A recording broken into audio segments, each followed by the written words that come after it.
breakfast special, I guess, Danny. Black coffee. Sure, Wally. Ma's on the warpath, Wally. Oh, yeah? Yeah, no more truck talk with the kid. She sort of laid down the law before you came in. No, I don't want to hear any more about it. Now, you go on out and tidy up the restroom. Oh, Ma, not now. Now.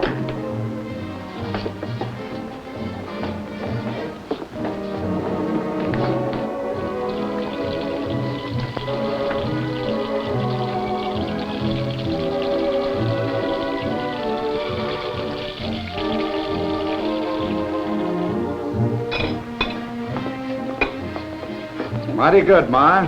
How do you feel today? Okay, Wally. But I got something to say, and I might as well say it, like I told the others. No more truck talk with my Danny, if you don't mind. Well, whatever you say, Ma, but how come? Wally, you've been coming here for years, and I like you. But Danny, well, he sort of idolizes you and your job. Well, all I know is he's nuts about trucks, and there's always a job for a good truck driver. I know, Wally, I know. But I don't want to lay awake nights worrying about Danny fighting some heavy truck along a lonely highway.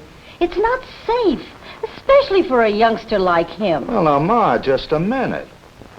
Maybe way back when us old dogs started in this trucking, you'd have had some reason to worry, but not today. Wally's right about that, Ma.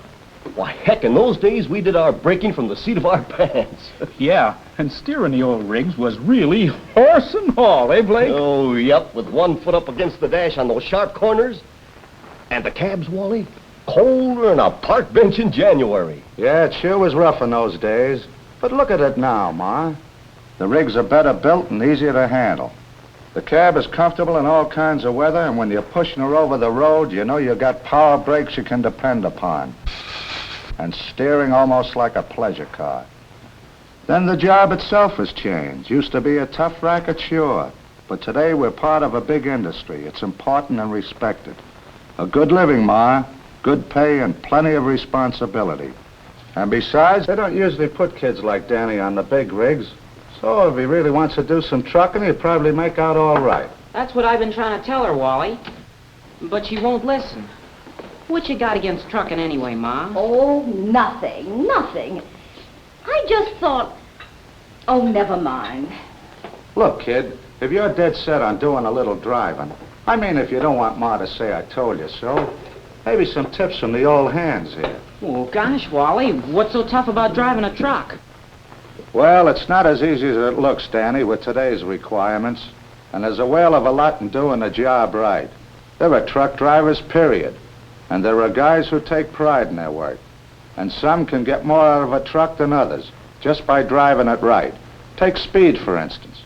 Some of these young leadfoots are always figuring ways to beat the legal limits, knocking out their rigs so they can spend more time with some hash slinger and brag about their hotshot driving.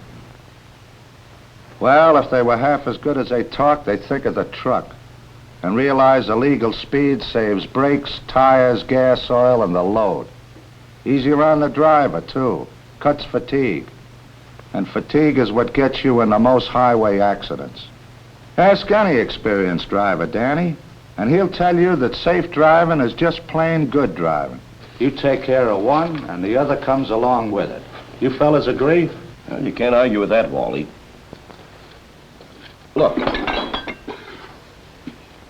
Maybe a rough diagram will show Danny that saving gas at the legal speed isn't just something the boss preaches. Now look, kid. Let's make this line miles per hour, and this line pulling power in pounds. Now, the torque or pulling curve of the engine would look something like this, while the horsepower line would go like this. But here's the important curve, gas consumption. Notice that through here it's low and flat. So that's why this is called the economy range. And within that economy range, you also get your best power performance. And you're able to make good road speeds at the same time. Make sense? Sure, I think so, but... You don't have to be an engineer to drive a truck, kid. You can tell when you're in the gas-saving range by the feel of the rig. That's the power range, too. Right there, my rig just purrs along smooth and easy. Of course, it varies with different trucks, Danny. Sure, but you learn to feel it on your truck and keep it there. That way you use your head to save your truck and your neck too if you have to pull up in a hurry.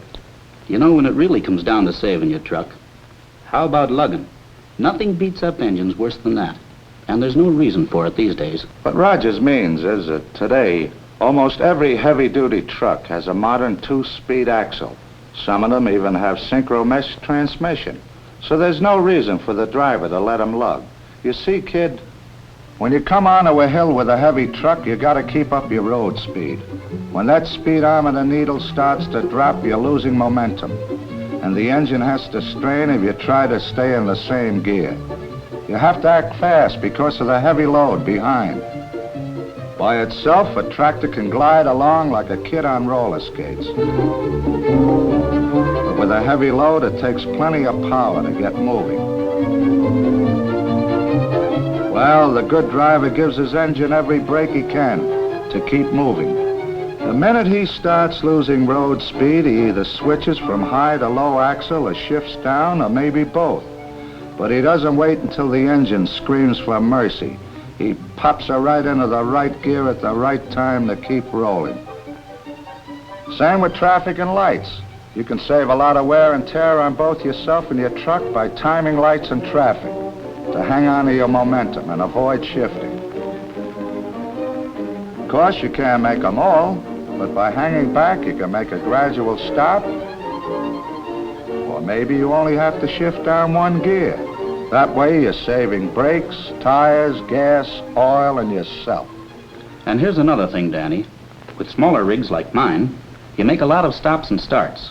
Well, if you sit there worrying the accelerator at red lights, you waste about a teaspoonful of gas every time you ram down on it. The same thing when you start up. Feed her faster than she can take it, and you just throw gas away. And senseless things, like slamming into the curb on stops, riding the car tracks all the time, whipping around corners, or roaring up to a stop sign and then jackrabbiting away. Bad driving habits that don't help you or your truck. Having some consideration for your own rig makes it easier on you. Trucking's hard enough work, so why make driving harder with needless wear on your equipment? Being jealous of his equipment never hurt any driver, I guess. That's why you'll find good drivers like Blake here, checking over his equipment before every run.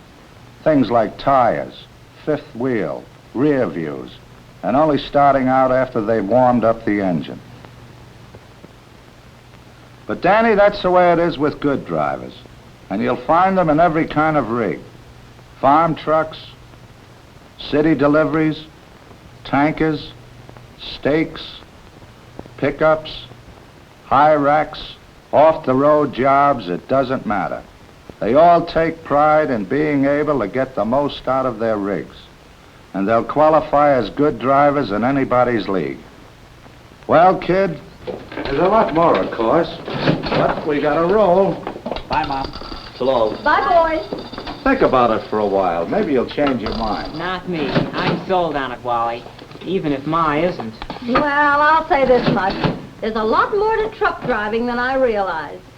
We'll both think about it. Oh, one more thing you ought to know, Danny. The most important connection in any truck is the one between the steering wheel and the seat. Maybe you'll want to remember that, along with the rest of us.